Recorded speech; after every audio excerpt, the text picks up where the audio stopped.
Hello, Shri Swami Samarth. कसे आहात तुम्ही सगळे? मजेत ना? हे सांगते बघा, हाऊसवाईफ म्हटले की सगळे कामं असतात.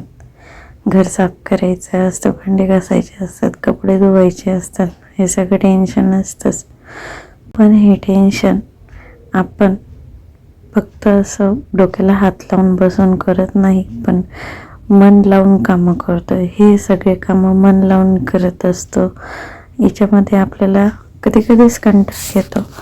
तसं आपण अभ्यास करतो का नाही? अभ्यास कधीच मन लावून करत नाही. हे कामं आपण मन लावून करतो, आनंदाने करतो. आठवड्यातनं एक दिवस आपल्याला फक्त कंटाळा येतो.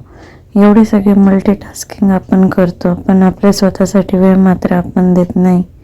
का नाही देत बरं? सगळेजण म्हणतात की एका स्त्रीने ठरवलं तर ती सगळं काही करू शकते, मग आपण स्वतःसाठी का वेळ देऊ नाही शकत? आपण करू शकतो, कामासोबत अभ्यास करू शकतो. हेच सांगायचं आहे मला तुम्हाला की माझ्या बहिणीने जे सक्सेस मिळवलं ते या घरातलं काम करूनच सक्सेस मिळवलं.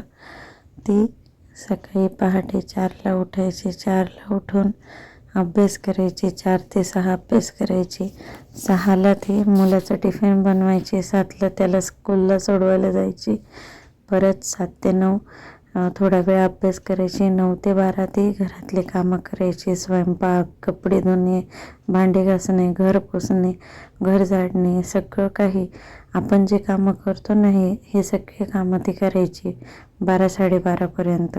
मग परत ती अभ्यासाला बसायची, थोडा वेळ अभ्यास करायची आणि मग नंतर रेस्ट करायची.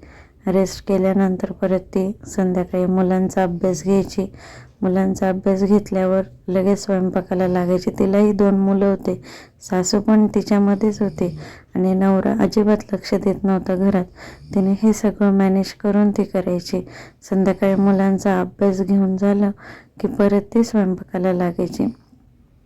स्वयंपाक 8-9 वाजेपर्यंत स्वयंपाक करून ती 9 वाजता जेवण करून अभ्यासाला बसायची. 9 ते 12 परत अभ्यास करायची. हे तिने रुटीन तिचं 2 ते 3 महिने कंटिन्यू होतं. एक्झाम निघाल्यानंतर फॉर्म भरला तिने. फॉर्म भरल्यानंतर हे रुटीन तिने कंटिन्यू ठेवलं आणि ती असं पण 1-1.5 वर्षापासून अभ्यास करत होते. म्हणजे दिवसातनं फक्त 1च तास अभ्यास करायची ती, बाकी सगळा वेळ मुलांकडे लक्ष द्यायची.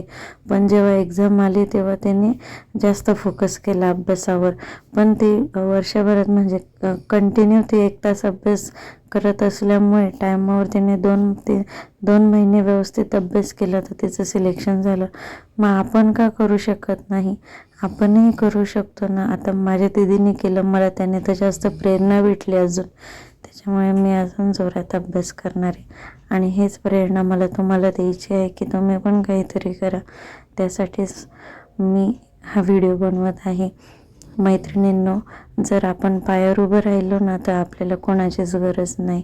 म्हणजे आपण स्वतःचे सगळे काही शॉपिंग, स्वतःचा खर्च सगळं आपण आपल्या याच्यावर करू शकतो. पैशासाठी आपल्याला दुसऱ्यावर डिपेंड राहायची गरज नाही. म्हणून दिवस रात्र मेहनत करा, अभ्यास करा. आपल्याला अभ्यास करून स्वतःच्या पायावर उभं राहायचं आहे, जिद्दीने अभ्यास करायचा आहे, आपल्या आईवडिलांचं स्वप्न पूर्ण करायचं आहे. माझ्या बहिणीने तर केलं माझ्या आईवडिलांचं स्वप्न पूर्ण, पण मलाही त्याच्यात उडी मारायची. मला पण माझा अभ्यास करून जॉबला लागून माझ्या आईवडिलांचं स्वप्न पूर्ण करायचं आहे आणि माझ्या नवऱ्यालाही फायनान्शियल सपोर्ट करायचं आहे. शेवटी आपण जेव्हा एक गव्हर्मेंट ऑफिसर बनतो ना, एक गव्हर्मेंट म्हणा, प्रायव्हेट म्हणा, आपल्याला ज्याच्यामध्ये इंटरेस्ट आहे ते केलं, त्याच्यामध्ये सक्सेसफुल झालो ना, आपण एक वेगळ्याच लेवलला पोहोचतो आणि आपले मुलंसुद्धा आपल्याकडनं एक प्रेरणा घेतात. मग आपण आपल्या कुटुंबात एकदम आनंदात राहतो. एक हॅपीली लाईफ. मान्य आहे की स्ट्रेस असतं, पण एक मनाला समाधान असतं की नाही, जे आपण ठरवलं होतं ते आपण केलं. तर मग हेच तुम्हाला सांगते, आपण आपल्या फॅमिलीसोबतही एन्जॉय करू शकतो, कारण की आपण आपल्या मनाचं स्वप्न पूर्ण केलेलं असतं. मग शेवटी आपल्याला फक्त त्यांच्यासोबत लाईफ त्यांच्यासोबत लाईफ चालवायची, परत मग आपण आपलं जॉब करून आपल्या घरातले कामं करायचे. हेच मग एक सुखी आनंदी स्वप्न आहे ना आपलं पूर्ण.